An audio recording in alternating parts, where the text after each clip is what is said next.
The Audiovisual Part 3. The Nightline crew came back for its third and final visit. The whole tenure of the thing was different now, less like an interview, but more sad like a farewell. Ted Koppel had called several times before coming up, and he had asked Maury, "Do you think you can handle it?" Maury wasn't sure he could. "I'm tired all the time now, Ted, and I'm choking a lot. If I can't say something, will you say it for me?"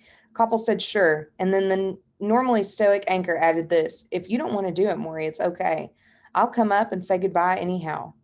Later, Maury would grin mischievously and say, "I'm getting to him." And he was. Koppel now referred to Maury as a friend. My old professor had even coaxed compassion out of the television business. For the interview, which took place on a Friday afternoon, Maury wore the same shirt he had the day before. He changed shirts only every other day at this point, and this was not the other day, so why break routine? Unlike the previous two Koppel shorts sessions, this one was conducted entirely within Maury's study, where Maury had become a prisoner of his own chair. Koppel, who kissed my old professor when he first saw him, now had to squeeze in alongside the bookcase in order to be seen in the camera's lens. Before they started, Koppel asked about the disease's progression. "How bad is it, Maury?" Maury weakly lifted a hand halfway up his belly. This was as far as he could go. Koppel had his answer. The camera rolled for the third and final interview. Koppel asked if Maury was more afraid now that death was near. Maury said no. To tell you the truth, he was less afraid. He said he was letting go of some of the outside world, not having the newspaper to read to him as much, not paying as much attention to the mail, instead listening to more music, watching the leaves change colors through the windows. Those were the things that Maury found important. There were other people who suffered from ALS, Maury knew, some of them famous, such as Stephen Hawking, the brilliant physicist and the author of A Brief History of Time.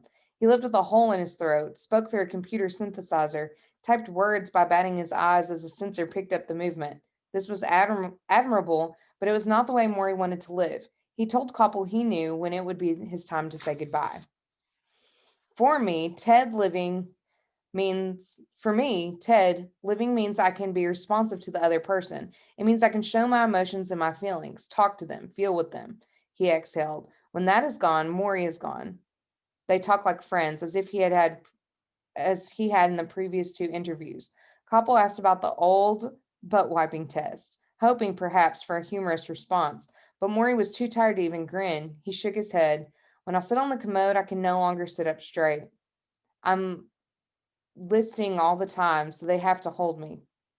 When I'm done, they have to wipe me. That's how far it's gotten." He told Koppel he wanted to die with serenity. He shared his last aphorism: "Don't let go too soon, but don't hang on too long." Koppel nodded painfully. Only 6 months had passed between the first Nightline show and the third one. But Maury Schwartz was clearly a collapsed form. He had decayed before a national TV audience. Um,